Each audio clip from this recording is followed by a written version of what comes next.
Live from WTOC, the Southeast News leader. The News Now starts on WTOC Plus.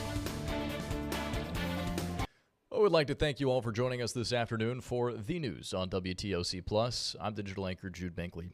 We start on the crime watch out of Beaufort County, where a grand jury indicted the suspect in a cold case murder who's currently out on bond. On January 29th, the grand jury indicted Cortez Lake, who's accused of killing Margit Schuler in 1987. Deputies arrested Lake in November of 2025 after DNA evidence linked him to that crime. Following his arrest in November, Lake bonded out of the Beaufort County Detention Center in December after his attorney asked a judge to reconsider Lake's bond, and the judge granted that request. Lake's case will now proceed through the 14th Circuit Court in Beaufort County. A jury trial date is still pending in Lake's case. Staying in Beaufort County, a string of burglaries has left residents shaken. There have been at least 9 home break-ins in just the span of 3 days, and the Beaufort County Sheriff's Office says they're looking for multiple suspects. The burglaries took place between January 31st and February 2nd. Homes were broken into overnight on Ladies Island and St. Helena Island. Several residences were hit within blocks of each other. Suspects stole liquor, guns, power tools, and other valuables. Our crew spoke with a man whose home was broken into. He says suspects broke in through the back door before ransacking his place. While the burglars didn't take any valuables, they did take several bottles of alcohol and left a mess. Some of the homes broken into are part-time residences, and neighbors believe they're being targeted. They'll see that the houses are, sometimes vacant, and then they'll come back, seeing that the people aren't here at the time. The sheriff's office is turning to the community for help. They released security footage showing the suspects in question in hopes someone might recognize them. Investigators are also asking residents to look back at any security footage you might have of the area. In Chatham County, police are urging residents to take precautions after 6 guns were stolen from cars in the span of just 10 days in unincorporated parts of Chatham County. Many of those guns were taken from unlocked cars. CCPD says anywhere can be a target, and they're urging residents to take simple steps like removing valuables from your car and locking your doors.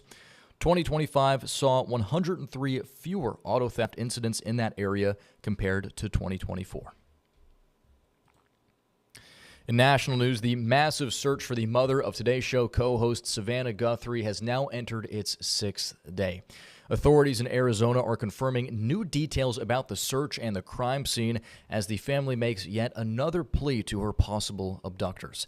Andres Gutierrez has the latest from Tucson, Arizona. We have to know that you have our mom. We want to talk to you. The son of Nancy Guthrie has issued a new appeal on social media, speaking directly to his mother's potential kidnapper. We need you to reach out, and we need a way to communicate with you so we can move forward. 6 days into her disappearance, authorities in Arizona say they're taking a ransom note seriously, containing very sensitive details. The ransom itself, one talked about an Apple Watch, and one talked about a floodlight. Copies of that possible ransom letter were first sent to multiple news organizations, including our CBS station in Tucson. What was alarming was how coherent this message was. When someone's life is on the line and there's a deadline associated, that's of course very alarming to anyone. The apparent ransom note included a demand for Bitcoin and contained 2 different deadlines, one of which has passed. The next is set for Monday. To anyone that may be involved, do the right thing. This is an 84-year-old grandma that needs vital medication for her well-being. On Thursday, investigators laid out a 40-minute window early Sunday morning between 1:47 a.m. and 2:28 a.m. when they believe Guthrie was abducted. They say her pacemaker app and doorbell camera were both disconnected during that time. We know that the tech company that we sent that camera off to, yes, they've said they've run out of ways to recover any video. The FBI is now offering a $50,000 reward for information leading to Guthrie's safe return or the arrest of anyone involved. Andres Gutierrez, CBS News, Tucson, Arizona. Just an absolutely tragic story and something we will continue to follow here on WTOC Plus. You saw a couple of the sheriff's statements from a press conference that was held yesterday. We did stream that press conference live here on WTOC Plus. There are no scheduled press conferences anytime in the near future, but whenever the next update does happen out of Pima County, of course, we will be continuing to carry it live right here online on WTOC Plus. All right, turning to news now out of the Palmetto State. South Carolina lawmakers are attempting to strengthen the state's DUI laws. The Senate passed tougher legislation yesterday, sending it to the House for debate. Our South Carolina State House reporter Stephen Biddix has more on the details. After 3 weeks of debate, the South Carolina Senate unanimously passed out their DUI bill. Senators say the bill strengthens the state's currently weak DUI laws. They're hoping it changes the culture of driving impaired in South Carolina and makes you think twice before getting behind the wheel. The bill increases penalties for drivers who refuse a breathalyzer test during a traffic stop. Under the bill, a driver who refuses a breathalyzer would be required to use an ignition interlock device, blowing into it to start their car until they finish their court case. Right now, traffic courts handle many of the DUI cases. This bill requires state prosecutors to pursue these cases. Lawmakers hope this leads to higher conviction rates. The bill also allows EMTs to take blood tests on scene if a breathalyzer doesn't detect anything, and the officer believes they are under the influence of something else, like THC or other drugs. I'm really hopeful that it changes the culture. It was so hard to prosecute a DUI case that you sort of break the spirit of the police, the officers that are enforcing it. They're just like, why do I even bother? Senators add the bill closes a loophole many lawyers have used by challenging police body cam footage of DUI. House leadership says they don't have an exact timeline, but do plan to take up the Senate's bill over the next couple weeks. Reporting at the State House, I'm Stephen Biddix. Well, happening in less than an hour, the Chatham County Board of Commissioners is meeting to discuss pending litigation against Chatham Area Transit. It's a topic that's caused a lot of back and forth over the last couple of months. The county has threatened to pull funding from CAT due to a change in Georgia law that decreased the county commission's control over the CAT board. Now, we spoke with CAT Chairman and Savannah Alderman Dietrich Leggett at the Capitol in Atlanta this week. He says he is optimistic that an agreement can be reached. Well, we're going to always be one Chatham. Sometimes there's a difficult of opinion, and we don't know how to get to the resolution to it, but we're working on it now, and now that everyone's here, we have everybody at the table, everybody's in the same room. Meanwhile, CAT announced it will hold a special called meeting on Monday at noon. The CAT board says it'll go into executive session to discuss personal matters related to an agency executive head. This is pretty cool. A Pembroke native and Bryan County High School graduate is now in command of a Navy strike group. Admiral Jay Clark assumed command of Carrier Strike Group 1 during a ceremony in San Diego yesterday. CSG-1 was established back in 1930 and serves as one of 5 U.S. Navy carrier strike groups currently assigned to the U.S. Pacific Fleet. Clark's previous assignments include Director of the Navy Culture and Force Resilience Office, Executive Officer and Commanding Officer of the USS Roosevelt, and Commodore of Destroyer Squadron 1.